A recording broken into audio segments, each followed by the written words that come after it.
dari Rumi. Jangan engkau seperti iblis, hanya melihat air dan lumpur ketika memandang Adam.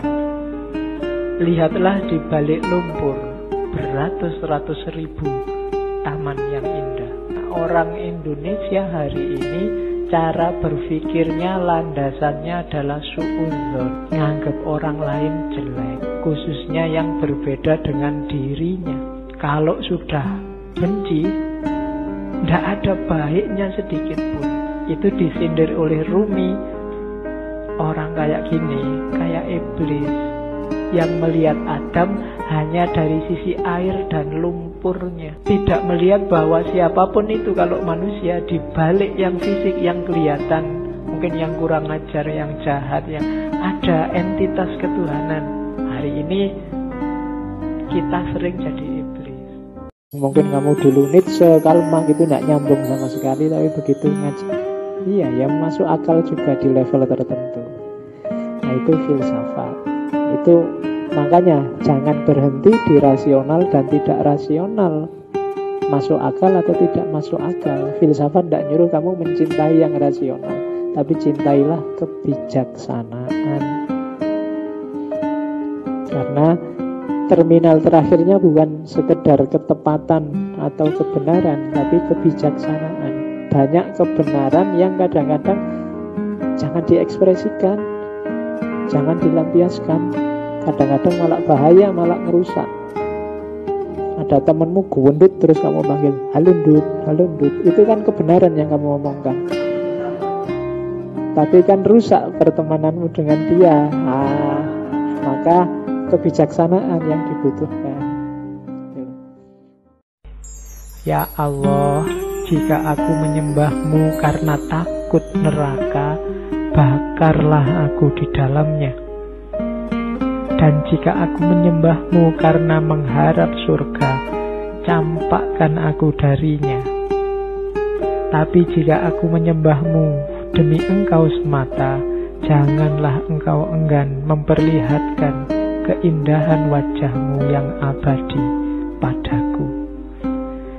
Jadi bukan surga, bukan neraka, bukan 72 bidadari, bukan istana emas di surga, enggak. Aku enggak butuh itu. Kalau ibadahku, semua yang kulakukan ini untuk itu, kasih kebalikannya. Aku enggak butuh itu semua. Yang aku butuhkan hanya engkau. Aku hanya ingin melihat wajahmu. Nah, itu Robi'ah. Kalau mencari fungsinya manusia yang sejati, katanya Aristoteles, harus yang khas manusia, bukan yang lain. Yang lain nggak ada. Nah itu, makanya di situ ada contohnya makan. Makan berarti bukan fungsinya manusia. Semua makhluk hidup juga butuh makan. Bernafas juga bukan fungsi manusia. Nafas itu otomatis. Apa sih fungsinya manusia? Kan itu yang dicari. Nah, Aristoteles ngecek, ternyata fungsinya manusia yang beda dengan semua makhluk yang lain itu ada di akal. Manusia adalah animal rasional, binatang yang berpikir. Ada yang mikirnya yang bikin kamu jadi manusia. Begitu kamu nggak mikir, berarti tinggal binatangnya. Tagore di banyak puisinya dia bilang orang yang terpenjara masa lalu itu seperti kambing yang terikat di pojok ruangan. Dia tidak berkembang. Dia nunggu tuannya datang terus diajak jalan-jalan. Dia tidak bisa kemana-mana. Maka negara yang luar biasa adalah negara yang tidak terpenjara masa lalu, tidak dikit-dikit membanggakan masa lalunya.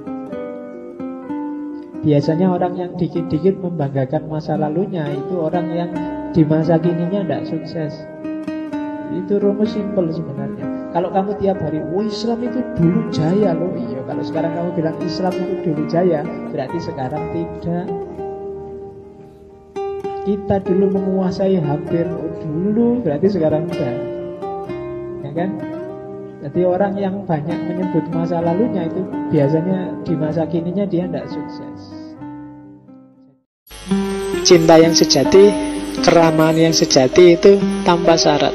Bahkan syarat-syarat normal, misalnya aku cinta padamu, tapi kalau kamu cinta padaku, kalau enggak ya sudah aku cari yang lain. Nah, itu sebenarnya bukan cinta. Keramahan juga begitu.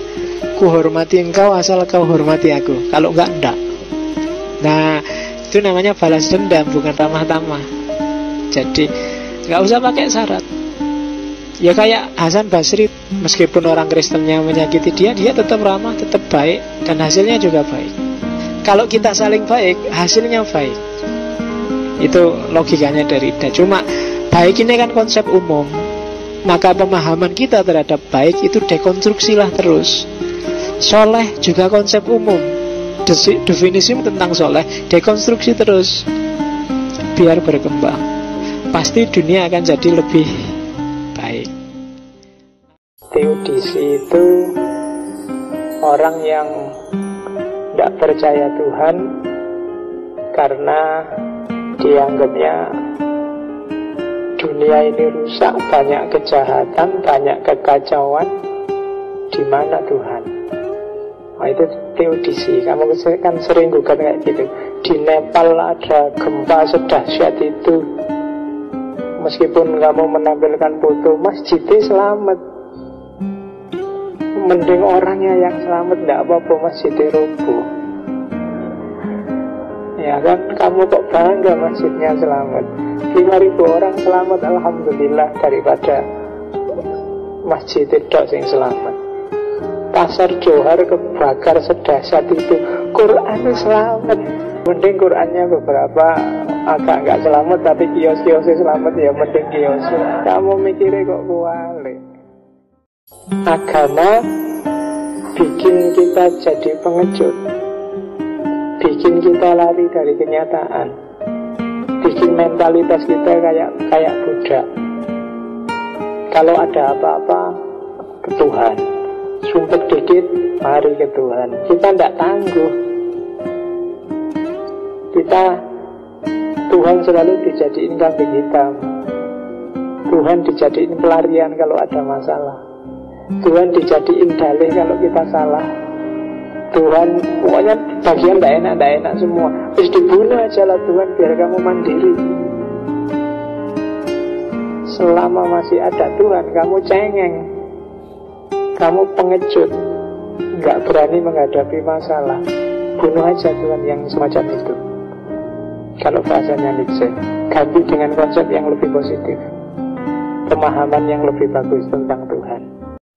Kenapa Islam sangat menganjurkan orang cari ilmu? Itu memang tujuannya biar wadah kita besar. Kalau wadah kita besar, ada perbedaan apapun bisa masuk dalam semesta pemikiran kita, dan kita tidak akan mudah kagetan, tidak akan mudah terpengaruh, tidak akan mudah tertipu.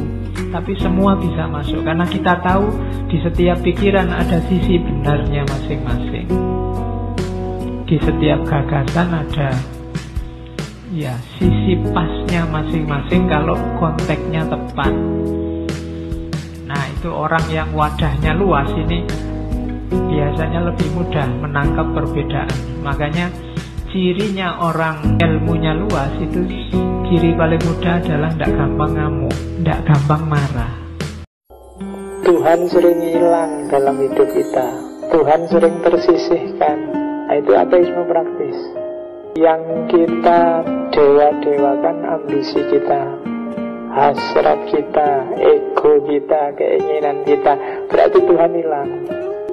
Hati-hati, meskipun kita ngakunya ndak ateis, tapi dalam kategori ateisme praktis ini, jangan-jangan kita sering jadi pelaku. Hidupmu yang 100% itu kira-kira Tuhan terlibat berapa persen? Kadang-kadang sholat aja Tuhan gak terlibat sama sekali. Mulai Allahu Akbar sampai salam itu loh, nggak merasa sama sekali bahwa Allah itu hadir. Pokoknya formalitas. Hati-hati, jangan-jangan hidup kita bisa lebih 50% ateis, karena kita sisihkan Allah.